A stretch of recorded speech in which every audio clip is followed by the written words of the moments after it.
Kasih karunia dan damai sejahtera dari Allah Bapa kita dan dari anaknya Tuhan Yesus Kristus menyertai kamu sekalian. Amin. Bapak, Ibu, dan saudara-saudara yang dikasihi oleh Tuhan kita Yesus Kristus, untuk mengawali awal pekan kita pada hari ini, marilah kita mempersiapkan hati dan pikiran kita untuk mendengarkan firman Tuhan yang tertulis di dalam 1 Korintus pasal 1 ayat 21. Demikianlah dikatakan, oleh karena dunia dalam hikmat Allah tidak mengenal Allah oleh hikmatnya, maka Allah berkenan menyelamatkan mereka yang percaya oleh kebodohan pemberitaan Injil. Demikian firman Tuhan. Mengenal Allah dengan hikmatnya. Bapak, Ibu, dan saudara-saudara yang dikasihi oleh Tuhan kita Yesus Kristus, manusia tidak akan dapat mengenal Allah kalau dia memakai logika dan hikmatnya sendiri. Apalagi ketika manusia itu mencari pengenalan akan Allah itu dari hikmat dunia ini. Sehingga ketika manusia mencari Allah dengan kekuatannya, dengan kepintarannya, dengan logikanya, maka manusia tidak bisa menjumpai Allah atau mengenal Allah.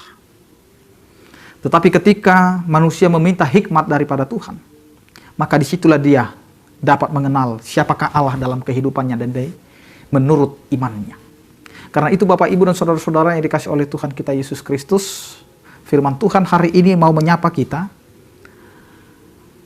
Dunia ini tidak akan bisa mengenal Allah kalau mengandalkan hikmatnya sendiri. Apa yang terjadi ketika Yesus datang ke dunia? Dunia tidak mengakui Yesus itu sebagai juru selamat. Bahkan dunia ini menertawakan dia. Bahkan dunia ini tidak menerima dia. Bahkan dunia ini membunuh dan menyingkirkan Allah yang datang dalam wujud manusia, yaitu Yesus Kristus.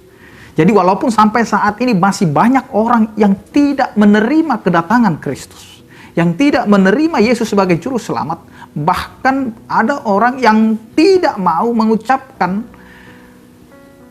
imannya kepada Kristus atau mengikuti Kristus, ya itulah yang terjadi. Di mana dunia ini dan hikmatnya tidak mau menerima Kristus sebagai juru selamat. Tetapi apa yang mau dikatakan oleh firman Tuhan hari ini? Pemberitaan iman itu suatu kebodohan bagi orang yang hanya mengandalkan hikmat daripada dunia ini. Memang pengajaran firman Tuhan atau pemberitaan Injil selalu bertolak belakang dengan logika manusia. Terlebih apa yang dikatakan oleh Yesus. Jika engkau ditampar pipi kanan, maka berilah pipi kiri. Jika engkau dilempar dengan batu, maka engkau harus membalasnya melempar dengan roti. Secara logika kita tidak akan menerima. Karena ketika kita ditampar, masa tidak ada balasan? Masa ketika kita dilempar dengan batu, masa dia dilempar dengan roti? Berarti kita memberikan keuntungan kepada orang lain walaupun kita dalam keadaan merugi. Jadi tidak masuk logika manusia. Pengajaran yang dilakukan oleh orang Israel di perjanjian lama selalu berkaitan dengan pembalasan. Mata ganti mata. Darah ganti darah. Nyawa ganti nyawa. Dan itulah yang terjadi kalau kita memakai hikmat dunia. Bahwa suatu kebodohan jika kita membalaskan yang jahat itu dengan kebaikan. Tidak ada orang yang bisa menerima. Sama itu ketika Yesus menerima orang berdosa. Ketika Yesus menerima Zakeus. Bahkan mengunjungi rumahnya. Dan makan di rumahnya. Banyak orang mencibir. Nungas sapanganon. Atau sudah satu meja makan Yesus dengan orang berdosa. Logika manusia tidak menerima, tetapi Allah dengan hikmatnya mau berkata di dalam firman Tuhan ini bahwa kehidupan kita ini adalah perkenanan dari Allah. Jika kita mau memakai hikmat yang daripada Allah, maka kita akan mengenal siapa Allah. Allah ada dan hadir adalah untuk suatu perkenanan tentang keselamatan. Sebenarnya melalui kehidupan kita yang berdosa, yang telah tidak menerima Allah, yang tidak mengenal Allah, yang tidak mau menerima kehadiran Allah dalam wujud manusia. Kita tidak layak untuk menerima keselamatan itu. Tetapi perkenanan Allah itu membuat kita dilayakkan untuk menerima keselamatan. Sehingga apa yang bodoh bagi dunia, itulah yang dipakai oleh Allah untuk mewujudkan suatu keselamatan. Suatu hal yang bodoh ketika juru selamat itu harus mati. Suatu hal yang bodoh ketika Allah itu harus mati. Sehingga ketika Yesus mati di kayu salib, maka keilahiannya dipertanyakan. Sehingga kita jelas melihat ketika orang berdosa yang sama-sama dengan Yesus disalibkan, yang di sebelah kirinya berkata, "Jika engkau benar anak Allah, maka selamatkanlah dirimu dari salib itu."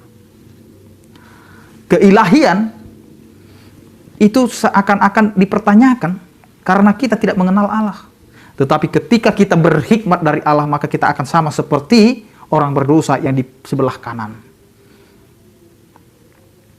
Ya Allah, ingatlah aku jika engkau sudah masuk di dalam kerajaan.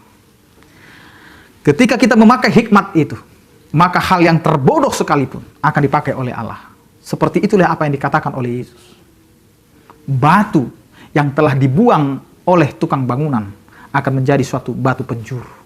Sehingga hidup kita yang tidak dianggap oleh orang lain, jika kita mau memakai hikmat Allah, maka disitulah Allah berkarya. Sehingga hidup kita mendapatkan perkenanan Allah dalam keselamatannya. Amin, kita berdoa. Terima kasih Tuhan atas penyertaan kasih setiamu yang mengingatkan kami melalui firman-Mu agar kami setia untuk melakukan firman-Mu dan kami mengandalkan hikmat yang daripadamu. Ya Tuhan, berkatilah setiap aktivitas kami, biarlah Engkau Tuhan yang memberkati. Berkatilah setiap orang percaya yang sakit Engkau berikan kesembuhan, yang berduka Engkau berikan penghiburan, yang bergumul kiranya Engkau Tuhan yang menyertai, sehingga mereka dapat menjalani hari-hari mereka penuh dengan sukacita dan kebahagiaan. Di dalam Kristus Yesus kami berdoa, anugerah Tuhan kita Yesus Kristus, kasih setia dari Allah Bapa dan Persekutuan Roh Kudus, itulah yang menyertai kamu sekalian. Amin.